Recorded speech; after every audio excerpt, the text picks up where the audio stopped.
On your Wednesday episode of Locked On Raptors, I was thinking about maybe doing a podcast diving into the intricacies of the Toronto Raptors pick and roll defense. But of course, we got to fill the trough for you hogs. We're talking Giannis.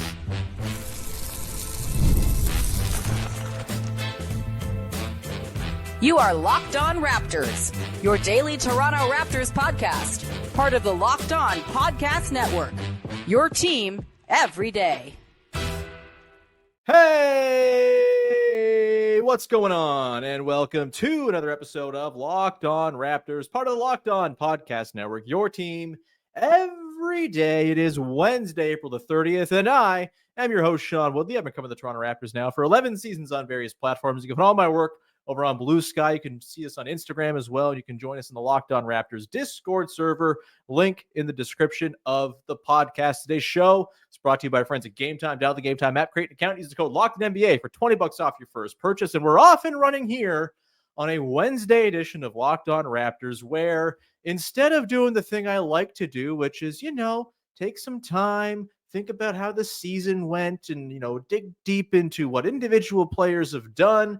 I've been dabbling in draft coverage as well. Today, we got to just feed the machine that is the transaction industrial complex and talk about Giannis Antetokounmpo, because everybody else is talking about Giannis Antetokounmpo after the Milwaukee Bucks lost last night in 5 games after a bad overtime collapse to the Indiana Pacers. And for the next however many months until something goes down or does not go down, Giannis rumor mongering is just going to be a thing that people like me have to do in order to eat food. So we're going to talk Giannis today. We're going to get into whether the Raptors even have the goods to make an offer.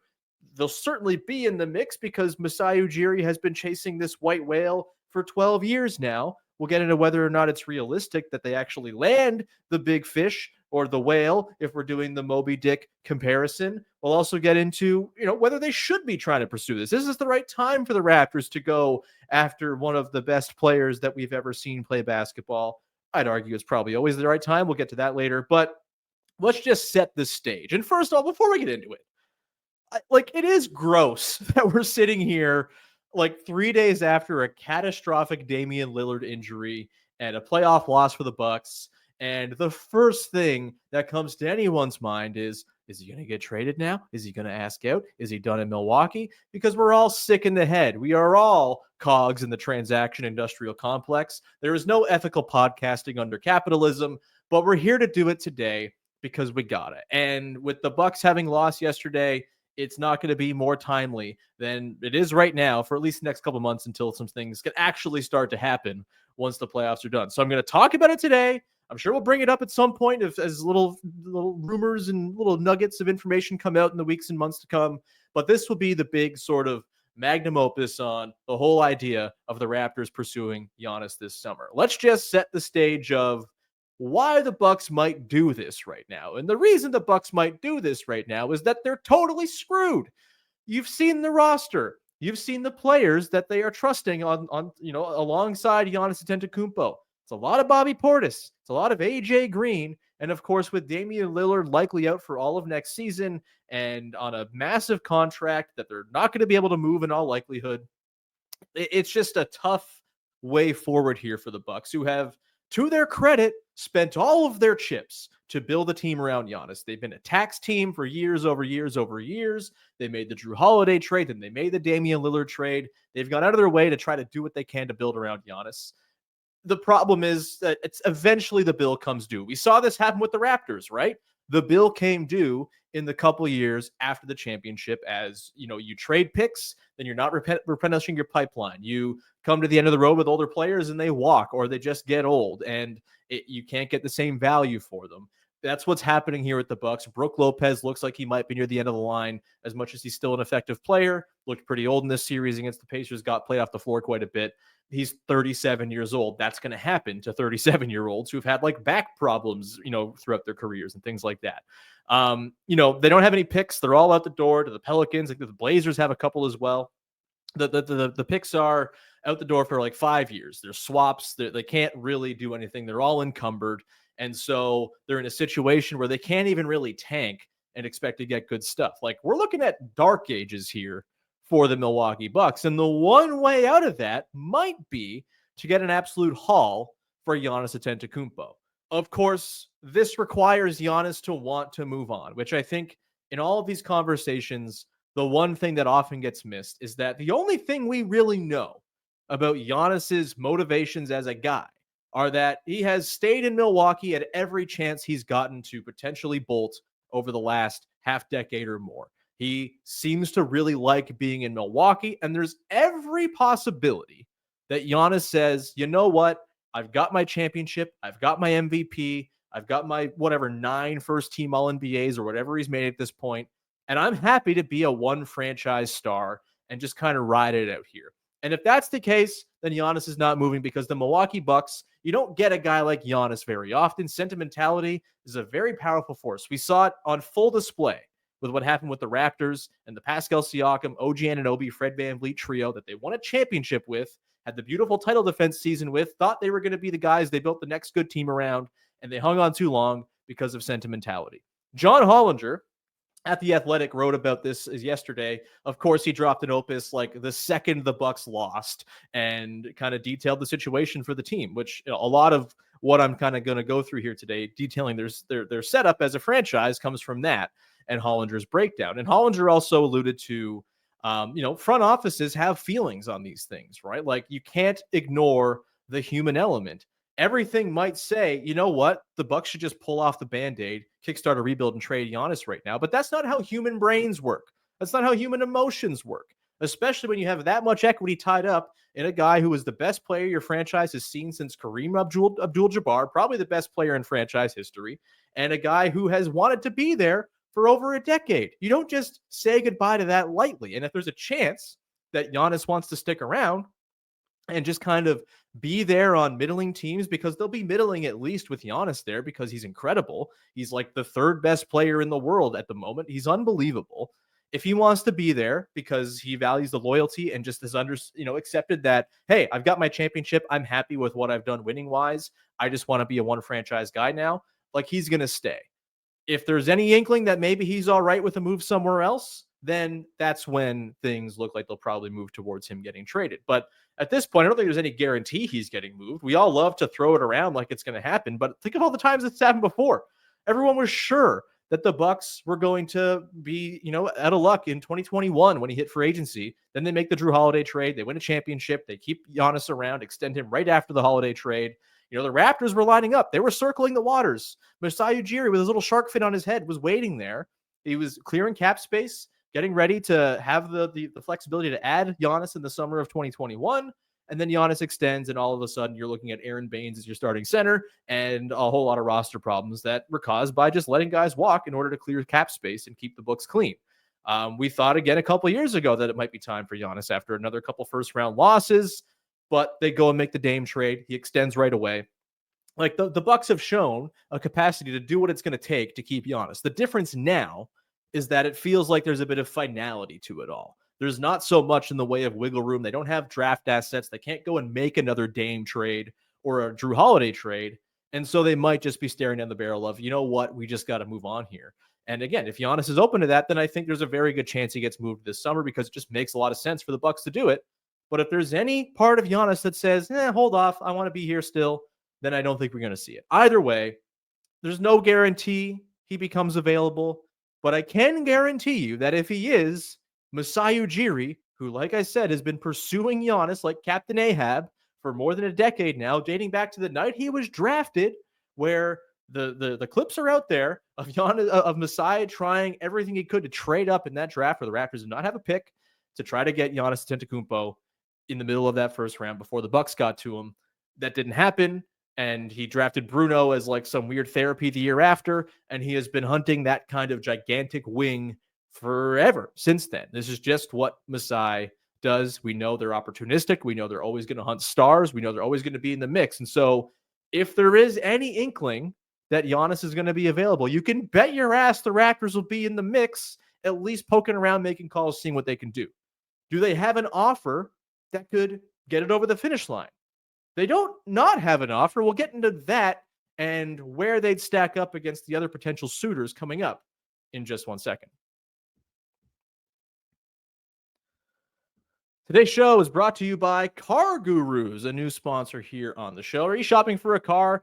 It should be exciting. It should be fun, but oftentimes it is quite exhausting between the confusing prices and hidden fees. It can feel overwhelming. That's why Car Gurus is here. They help you cut through the noise and show you the best deals with full confidence. With over 4 million listings, Car Gurus has new and used cars, more new and used cars, that is, than any other major online marketplace in the U.S. They verify dealers, provide real price analysis, and give you the tools and data to make the right choice without second guessing yourself. It's tough times. Cars are really tough to find. Like there's limited supply. The prices are off the charts since COVID. It's all there. It's all there to make it difficult for you. But Car Gurus is here to make the process that used to be a lot more fun than it is right now a whole lot simpler and way more fun. It's no wonder that Car Gurus is estimated to be the #1 most visited car shopping site via SimilarWeb.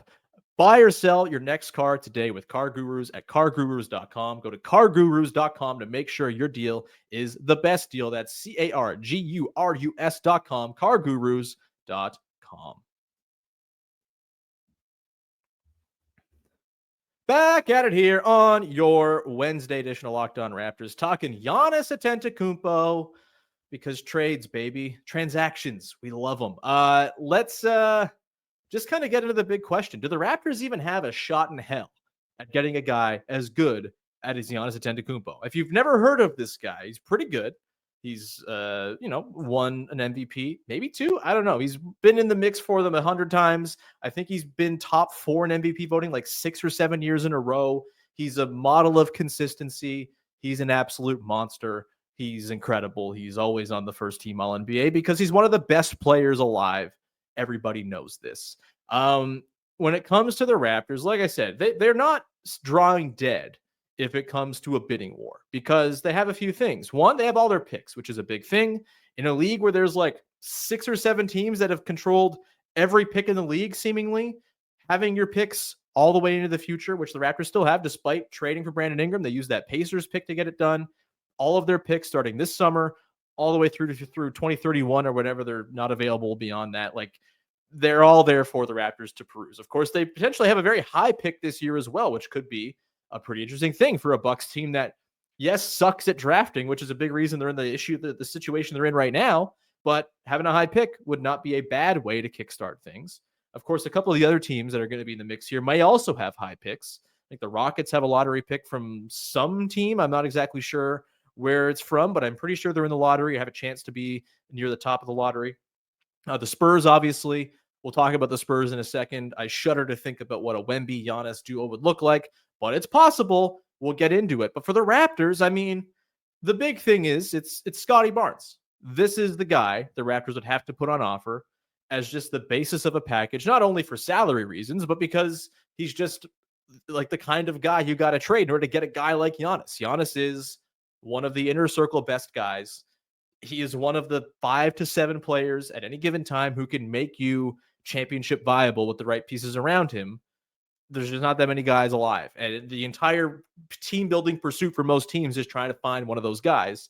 You're going to have to give up Scottie Barnes if you want Giannis Antetokounmpo. I think that is pretty much without debate. I also think the idea of pairing Scottie with Giannis, as much as no one would ever score on that team, the offensive fit pretty janky, especially when you factor in Jakob Poeltl being a non-shooting center. And so, yeah, I think you're looking at, unless you're going real fun and you're going like Giannis, Barnes 4-5, I don't know, like all kinds of things are possible, I suppose, but I don't think you're getting Giannis to the Raptors if Scottie Barnes is not the centerpiece of the deal going back. The other thing here with the Bucks, keep in mind, is, again, they don't have their picks, so they can't really tank. They're incentivized to be at least pretty good, to be average, to fill, to like just kind of do what they can to field the best team possible while they try to sort through and build a roster through later picks and, undrafted guys, second rounders, whatever it might be. Like, they're in dire straits. And so a guy like Scottie could help them have a floor going forward, which would be very nice for them. As you don't want to be giving up like the first overall pick, for example, to like the Pelicans or the Blazers or whatever. You obviously have the other salaries of RJ Barrett, Emmanuel Quickly. I think the offer probably centers around Scottie Barnes and RJ Barrett to start. Maybe the Bucks push back and say, hey, we want one of Jacoby Walter or Grady Dick, or both of Jacoby Walter and Grady Dick. But I think if you come correct with a Barnes plus Barrett plus all the picks it takes offer, I think that gets you in the door with some of these other teams we're going to talk about here in a second. You've got that pick this summer. That pick this summer is definitely on the table. I think the one way you don't do it is if you get the first overall pick and you probably just say, you know what, Cooper Flag on a rookie deal versus Giannis at age 30. Maybe that's an argument to be made in favor of Cooper Flag. But even then, it kind of sounds insane because Giannis is Giannis and Cooper Flag might be something close to Giannis one day, but probably not because it's very rare in the history of the league that anyone has been close to Giannis. He's one of probably the 15 best players to ever live. And so, yeah, it's a tricky one, man. I think Barnes plus Barrett is probably where you start. You have that first round pick this summer, and then it's like 2025, 2027, 2029, 2031, whatever it takes, right? Like, I'm not so interested in finagling the details of how many picks are involved. It's going to be a lot of picks. I don't think you can use the Luka Doncic trade as like, well, it only took one pick to get Luka. It's a totally different deal. That trade is like its own little island of insanity. You can't use it to predict what future deals are going to look like. I also don't think you can use the Mikal Bridges trade where they'd give up 5 first-round picks from New York to get Mikal Bridges from the Nets. Like, you can't use that as a barometer either. I think every trade kind of exists in its own sort of moving pick market. The pick market kind of crashed with the Bridges trade and the Gobert trade before that. I think with so few teams actually being able to offer picks, it's just the market's out of whack. I don't think it's terribly predictable, but it's going to take a lot of picks for the Raptors to get in on the mix. But does Scottie Barnes plus RJ Barrett plus a bunch of picks get you over the line? It might. Like, that's a pretty compelling offer. RJ Barrett, in theory, gets to be an innings eater for a Bucks team that's going to need one if they don't want to fully bottom out, or they can't fully bottom out lest they give up really high picks. Scottie Barnes gets to be the new face of the franchise, a sort of Giannis light in terms of play style. Obviously, nowhere near the impact of Giannis, but there's that. I think that's a pretty reasonable offer. The money works so that you could throw Bobby Portis in the deal coming back to the Raptors with Giannis, which would be helpful for the Raptors building out a rotation, having a sensible team to go to work with Giannis on the team. We'll get into what the team would look like overall in a sec here, but that's kind of my sort of framework of what's the deal you come to the table with. Scottie, RJ, this year's first, however many other firsts it takes for Giannis and Bobby Portis, and you see if that wins the bidding war. I don't know if it will, if a couple other teams really come correct, though. The San Antonio Spurs are interesting. Again, it's like haunting to think about what a Giannis Wemby front court would look like. You might actually be able to play 4-on-5 basketball where you just have a guy on offense cherry picking the other end because those two dudes are basically 3 guys combined on defense. It would be absolutely horrifying. Would love it for Chris Paul to stick around and get his ring next season if those 2 guys are on a team together. Let's put it that way. Like, they would be incredible, instantly become contenders just by having those 2 dudes, even if it takes some time to build out the rest of the roster. But they got a lot of picks. This is the thing.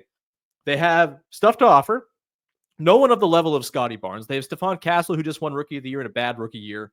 He's fine. I don't think he's like a future star or anything like that. He's just a good player. They've got a lot of salary to match. They got Keldon Johnson, Harrison Barnes, Devin Vassell. They can get to the number with Giannis seemingly pretty easily. And they've got some of their own picks. There's this summer, which could be a pretty good pick, of course. They're going to be in the lottery. They could move up pretty high. That could be a pretty sweet pick. And it might just come down to what happens in the lottery for all these teams. Kind of determines what their best offer is going to look like. If the Raptors get the 3rd pick, all of a sudden, hey, maybe they can trump a Spurs offer. If the Spurs move up to number 2, things get really interesting really quickly. Either way, they've also got a Hawks first. They've got that Wolves pick they got in the Rob Dillingham trade, trading the original Raptors pick at the draft, and kind of getting a bite at the apple down the road in exchange for Rob Dillingham instead of using that pick last year. It's, there's lots of different ways the Spurs could, scratch together an offer. I don't know if any of their picks are like super sexy. This is the problem a lot of teams are dealing with, is if you're trading for Giannis, in theory, your picks are not going to be terribly valuable because Giannis is on your team and you're probably winning 50 plus games every year. And so is it really interesting to the Bucks to get a bunch of Spurs picks? Maybe you like Hawks picks, but like the Hawks are just like perpetually mid. Those are fine picks, I guess. But nothing like crazy you can dream on. Who knows what the Wolves are going to look like in 2030?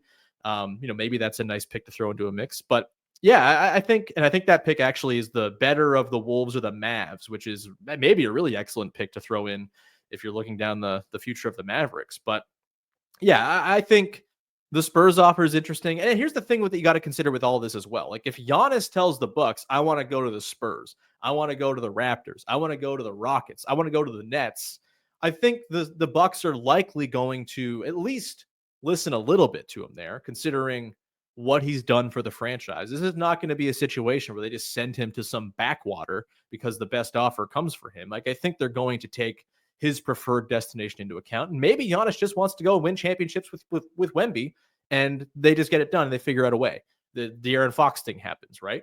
And they just send him over there, and they go and are just like they rule the league for the next however many years.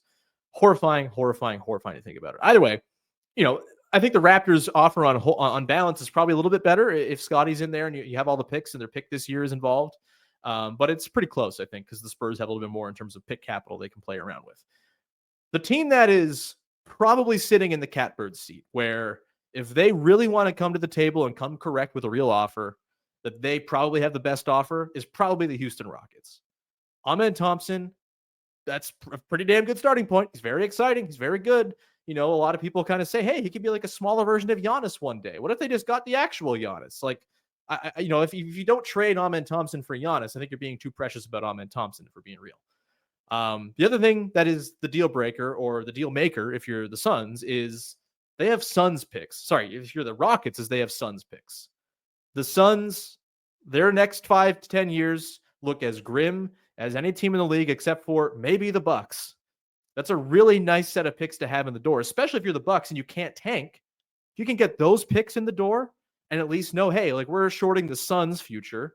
We've got that on lock. We can still work to build an all right team, not worry about being super duper bad. We can just try to, find good players in the margins, get talent where we can, and then build while also using those Suns supplement you every year, those Suns picks, that is. Like, that to me, if I'm Milwaukee, is the offer I'm looking for. I'm calling up Houston and saying, hey, you want Giannis, Amen Thompson, all those Suns picks, it's done. Whatever salary you need, probably Fred VanVleet, Dylan Brooks to make it happen.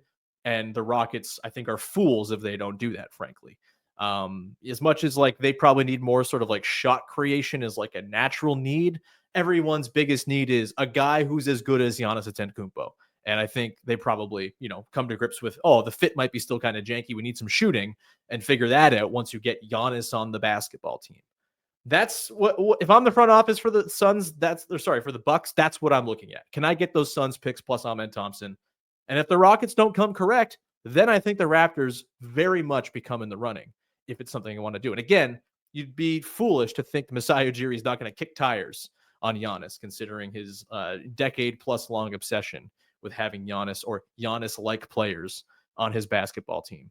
We'll come back into the side, close things out with some thoughts on, is this something the Raptors should go all out for? If the best offers are out there, should they be going all the way to get it done? Should they be throwing everything at the wall to get Giannis in-house? I have my feelings on it. It's Giannis, so probably yeah, but we'll get into some of the reasons why maybe not as well coming up to close things out. Just one sec. Today's show is brought to you by Wayfair. Spring is here, and that means it's home project season. Whether you're refreshing your room or tackling a full renovation, Wayfair is the best kept secret for all things home improvement, from small updates like stylish cabinet hardware to major upgrades like new vanities, sinks, and outdoor lighting. Wayfair has quality products for every budget. Maybe you, like me, have a little outdoor space. You like decking out with some stuff so you can sit outside in the summertime.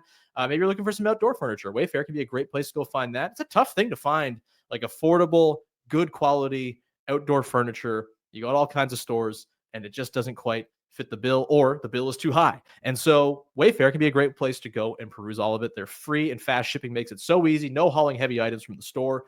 Gotta love that. And the shopping is seamless. You can find exactly what you need to fit your space and style. Wayfair makes home improvement easy. Get started at wayfair.com. That's WAYFAIR.com. Wayfair, every style, every home.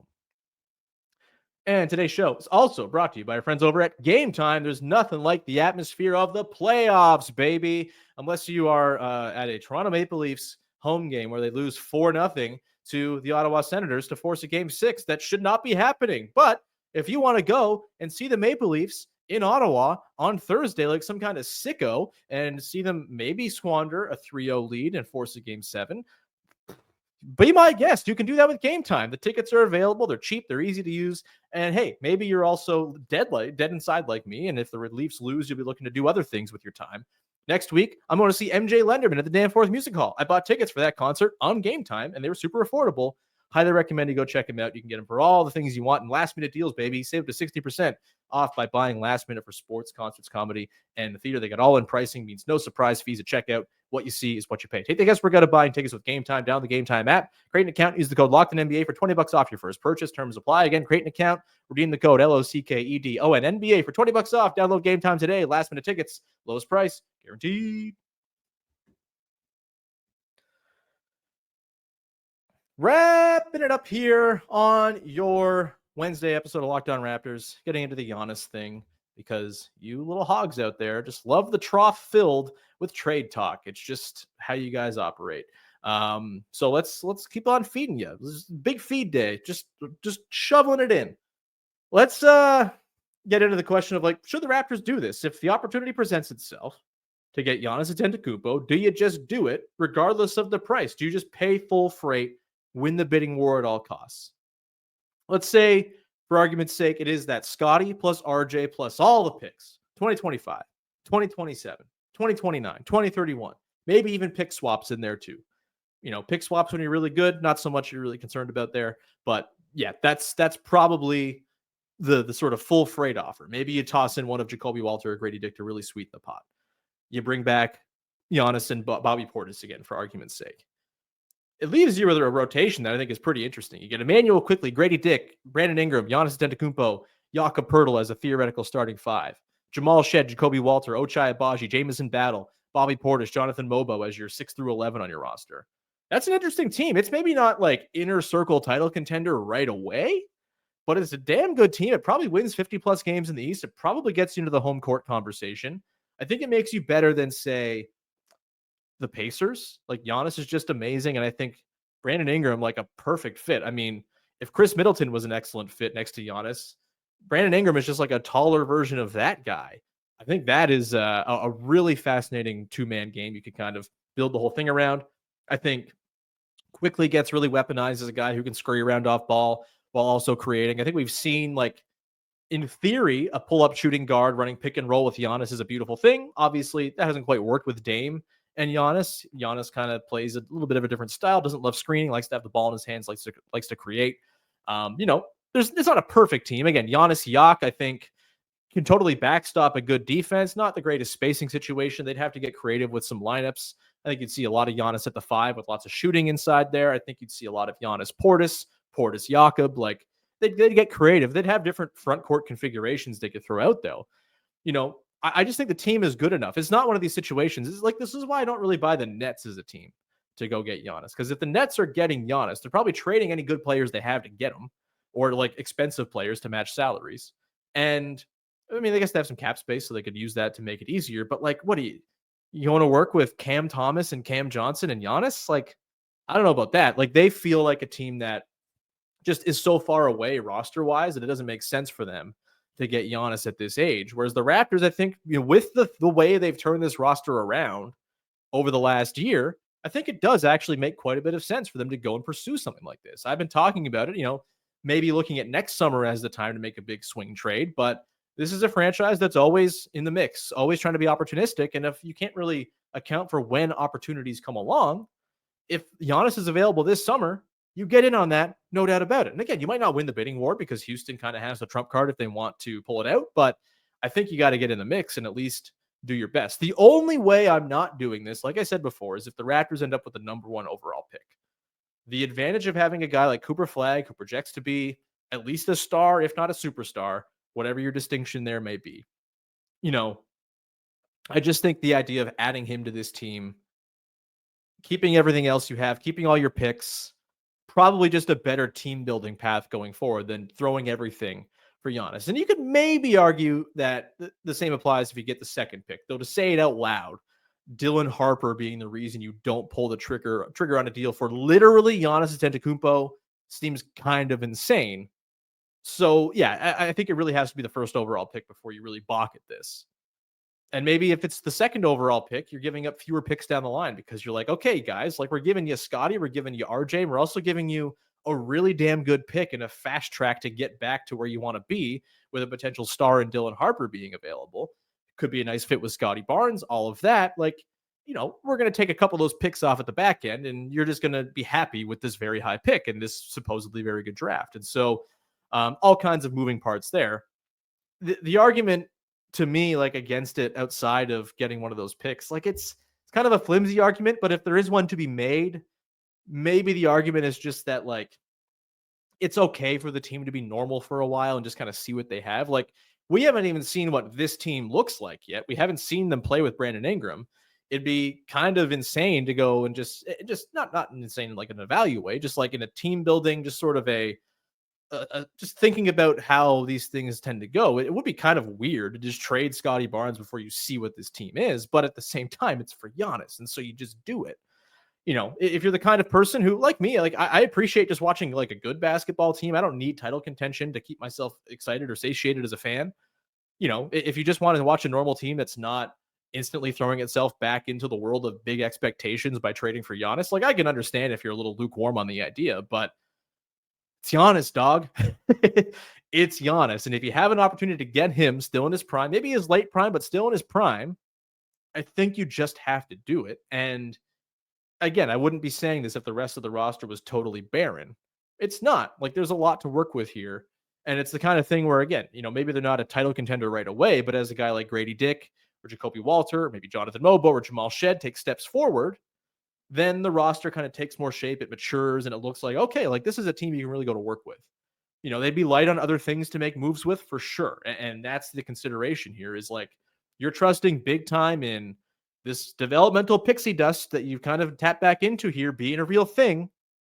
Like without the developmental pixie dust, this probably fizzles out similar to how the Bucks thing has, where they just haven't developed anybody on the back end of the roster because they can't draft or they trade away anyone who's interesting that they do draft. And so they're just kind of in this situation where they're pretty old and have no one filling in the back end.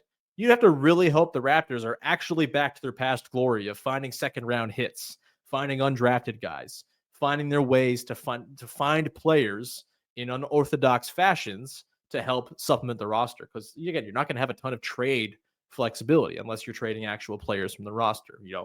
That's a question for another day down the line. We're not going to go multiple fake trades down the line with this one. We're just talking about the one fake trade because I need to keep saying.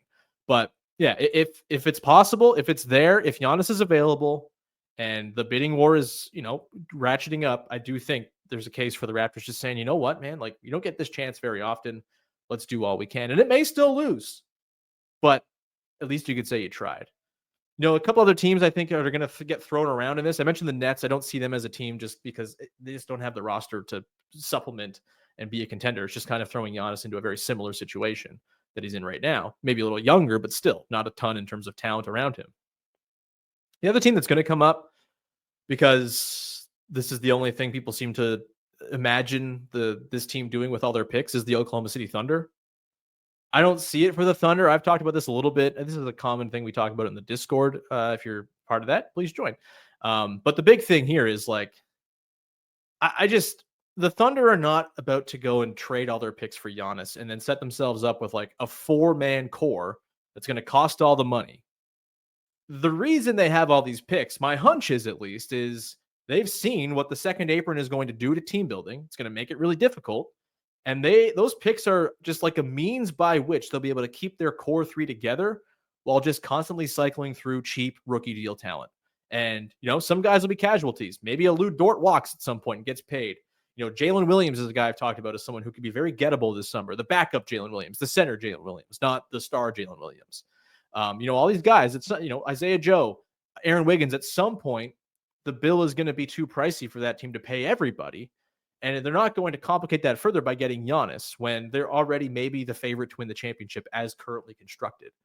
I think they're just going to use those picks to, make an opportunistic deadline deal here and there in a year where they feel like they've got it, or turn one pick now into a couple picks later to keep the pipeline going. Like they have this insane pool of riches that I don't think they're going to go and spend all in one place. I think they're just going to use it for sustainability, which is, I think, probably the right way to do it. I mean, look, I think Sam Presti is a coward, and he should go and try to get Giannis because it would be awesome to see the Thunder do that. But also, like, thinking about it from a team building perspective, from the second apron perspective, it just doesn't make sense to have 4 guys who are going to be max guys for your team in the next couple of years. It just doesn't really line up to me. And so I don't think the Thunder are going to be involved here really at all. I think they're just going to rock and be the team they are, and they're awesome. You know, some other teams, I'm sure the Knicks will figure some way to get involved, even though I don't really see what the Knicks are trading for Giannis at this point. They certainly don't have the draft capital to really match, and I don't know what player they're sending out. Is it Towns? Is it OG? Like, I don't know. It doesn't quite seem to fit for me. So, you know, I really think it's Rockets, Spurs, Raptors are kind of the 3 teams that really stand out. Other teams, you know, there are other teams that have picks. The Jazz have picks. The Jazz really trading for Giannis. Similar situation to the Nets. Like, okay, you have Giannis and I guess Larry Markkinen. What the hell else do you got going on? Isaiah Collier? No, like they're not close enough, and they're the Jazz. Like, you can't bank on keeping Giannis around. And so, yeah, I think there's a world in which the Raptors do have Giannis by the time next season starts. I don't think that's insane. I wouldn't say it's likely. I'd say it's like a 10% chance, because any trade is hard to get over the finish line, let alone one of this magnitude. But I don't think it's out of the question, because the Raptors, as their sort of MO suggests, is like that they're always ready to be opportunistic. This deal would, by the way, have to wait till after the new league year starts, when Scottie Barnes' new deal kicks in. So it wouldn't be able to be like a draft thing. It would have to be something in the summer. That doesn't really matter. You know, where there's a will, there's a way with these things. All the details get sorted out. But look, if they don't make the trade and they go into next year with Scottie Barnes, perfectly happy with that too. I like where the team's headed. They're going to be fun. They're going to be good. I got no issues with that. But Giannis is Giannis, man. You can get Giannis. I think you just got to do the thing. And maybe Masai just retires on the spot, having fulfilled his life's work. We're going to leave it there. Thank you so much for rocking with the show. And an announcement, a bit of a disappointing one, but hey, this is, you know, creating online content in the year of our Lord 2025. The Locked On Raptors newsletter, the final newsletter, will be going out today. It's disappointing. I wish it could have kept going. Forces beyond my control are making it so it's no longer a thing we could do. It's fine. I'm all right with it. I'm going to try to find some way to continue writing for next year, because I really loved writing this year, and I really liked having an outlet to get some blogs down. And so I'm going to take some time. I'm having a kid this summer. I'm probably going to lay off the writing for at least a few months. Still will be here, obviously, with the podcast every single day, covering the draft in depth and the lead up to the draft lottery, et cetera, and of course the inevitable Giannis trade. We'll be covering that as we usually do, and writing will pick itself back up somewhere in the new year. Just not quite sure where just yet. But yeah, the newsletter was great. Thanks to everyone who subscribed and supported it. It was awesome. Really appreciate all of that. And you know, it's not for a lack of it being successful or anything like that. It's just, again, forces beyond my control. But yeah, I appreciate everyone who supported it, and you can still go read the back catalog, I think, if you go to the link in my Blue Sky description, if you want to go do that. Either way, thank you so much for rocking with the show. We'll be back again on Thursday talking who knows about what, maybe more Giannis. No, I promise we're going to take a day off from that. I don't want this to be a thing I talk about every single day. If I have to, I will, to feed my family and stuff, but I'd prefer to talk about other things too. So we'll leave it there for now. Hopefully this stands as your definitive rundown of Giannis trade possibilities for now as it pertains to the Toronto Raptors. And thanks so much for rocking with the show. Thanks for hanging. Bye-bye. God, I'm so terrible.